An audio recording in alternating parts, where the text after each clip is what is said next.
Hello, in this video I want to show you how to create the schedule for iRobot Roomba.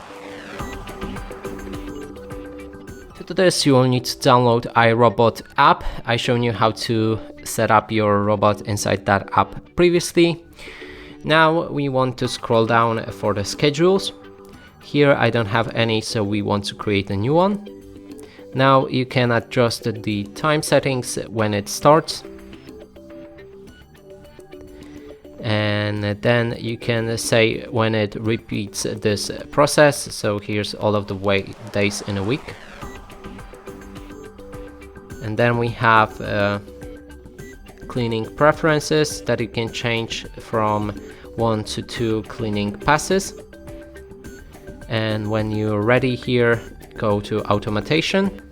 And you can enable to start when I leave home. Instead of running a specific time, Roomba will begin a job the first time it detects you leave a home, and it basically makes your Roomba clean your house each time you leave. So that's very handy, and you can enable it like that, but you will need to allow your location services to do that all the time. Got it.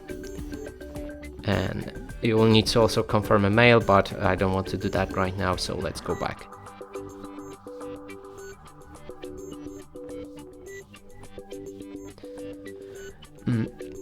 Then we can say when it repeats this specific process of cleaning when you're out of the house, and also change the same cleaning preferences with a different amount of passes. And when you're ready, click on the schedule and it should save it. And that's it for this video. Hope you like it. Please consider subscribing to our channel, leave a like and a comment below.